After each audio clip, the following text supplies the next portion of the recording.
দুই পক্ষের বিরোধের জেরে বগুড়া সদর উপজেলা স্বেচ্ছাসেবক দলের আহ্বায়ক মিজানুর রহমান মিজানকে কুপিয়ে হত্যা করেছে দুর্বৃত্তরা। এদিকে নিহত মিজানের ওপর হামলাকারী লেদু নামে আহত একজনকে বগুড়া মেডিকেল কলেজ হাসপাতালে পিটিয়ে হত্যা করেছে দুর্বৃত্তরা। সোমবার রাত ১১টার দিকে বগুড়া শহীদ জিয়াউর রহমান মেডিকেল কলেজ হাসপাতালের জরুরি বিভাগে এই ঘটনা ঘটে। এটা ৮টা থেকে রাতে ৮:৩০ হবে। এর মধ্যে যে মুহূর্তে ঘটনা ঘটে তার ১৫ মিনিট আগে কারেন্ট চলে গেছিল। ১৫-২০ মিনিট আগে আমরা চা খাওয়ার জন্য বসেছিলাম, চা আনতে গেছিলাম হোটেলে। আমি অফিস কারেন্ট নাই দেখে সবাই বারান্দায় বসেছিলাম চেয়ার নিয়ে। আমি অফিসের ভিতরে আসে টেবিলের উপরে আসে চা গুলো একটা ছোট ভাইকে বলতেছি কাপে ঢালো, ওয়ান টাইম কাপে। ইতিমধ্যে হইচই শব্দ।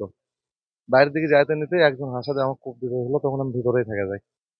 পরে আপনার বাইরে যাই মিজানকে খোঁজাখুঁজি করে দেখি যে অফিসের দক্ষিণ পাশে পড়ে আছে। ওর মাথাতে কয়েকটা হিট মেরেছে দেখলাম। তারপরেও বেঁচেই ছিল।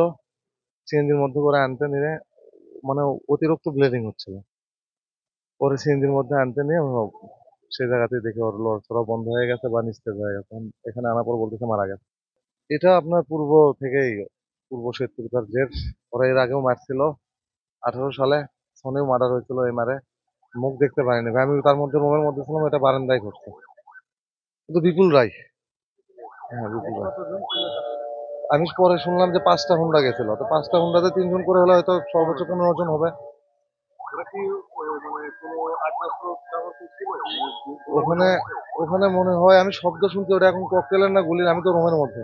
ঠিক আছে, সেই মুহূর্তে অনেক শব্দ হয়।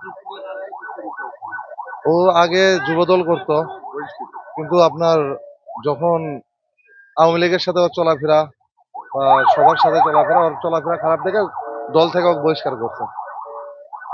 ওর চলাফেরা ধরন ভালো ছিল না। এ সময় সাংবাদিকসহ হাসপাতালে কর্তব্যরত জরুরি বিভাগের লোকজনের ওপর হামলার ঘটনাও ঘটে। এছাড়াও হাসপাতালের সিসি ক্যামেরা ও অন্যান্য সামগ্রী ভাঙচুর করে দুর্বৃত্তরা। নিহত মিজান ও লেদু বগুড়া সদর উপজেলার গোকুলের বাসিন্দা। মাহমুদ হোসেন, মোহনা ডিজিটাল।